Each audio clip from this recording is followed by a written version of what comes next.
we are so honored to see this day and by you people.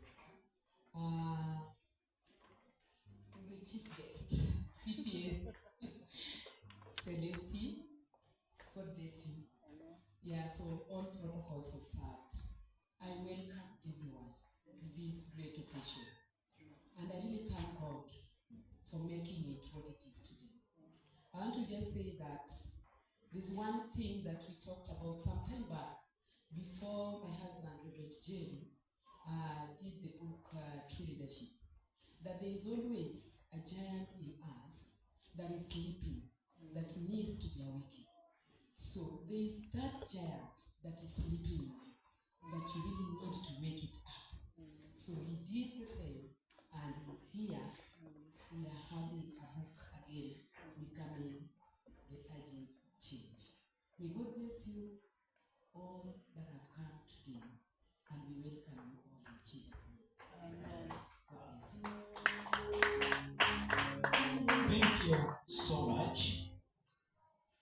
I want to approach my speech first by reading a note. For the few who are privileged to have this paper in their hands, you can go with me through it. And then the second phase, I will now talk directly from the book. Good afternoon, everyone. Thank you so much for being here today. This moment is incredibly special to me, and I am humbled to share it with you. Launching my book, Becoming an Agent of Change, feels like the culmination of a journey, not just of writing, but deeply understanding the power within each of us to make a difference in the world. I appreciate you, our chief guest, CPA Celeste Joga, and deputy chief guests, Dr. Steve Otienobare and engineer Rolex Wasonga. I welcome all other distinguished guests, religious leaders, church members, friends, and relatives. When I began this project, I wasn't sure where it would lead or how it would be received. But as I continued to explore the idea of change, what it means, why it is often so difficult, and how we can become catalysts for it, I realized that the act of change isn't something distant or reserved for a select few. It is available to each of us as at every moment. The world is constantly evolving, but for change to take root, we need to understand that it begins with us. It begins with small, deliberate actions in our daily lives. Whether choosing to change the status quo or stepping into uncomfortable spaces with the intention of growth.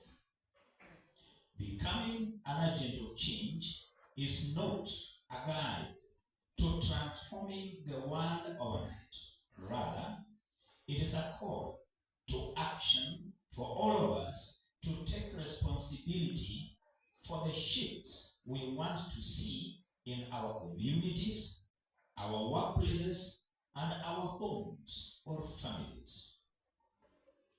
In this book, I share stories, strategies, and reflections that have shaped my journey, hoping you will get something within these pages that resonates with your path.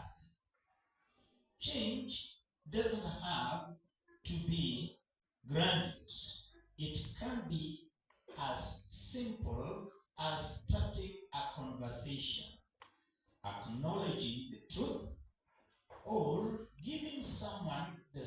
they need, but it is always powerful. This book isn't just mine, it is for everyone who has ever wondered how to start making a difference.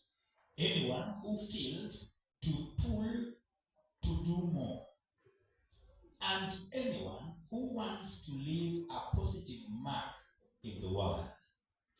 It is a statement to the fact that change is possible, and each of us has a part to play in shaping the future. Thank you again for being here and for being part of this journey. I hope that becoming an agent of change sparks something within you, whether it is the cause to take action or simply the inspiration to keep pushing forward in your pursuit of making the world a better place. Thank you for that reading, and I appreciate you once again. I want to say that there is something that God placed in my heart, something that made me to take a step and do this kind of work that today we are here together to do a launch. In the book, as our able MC, Honorable Posore, had mentioned that the book covers 11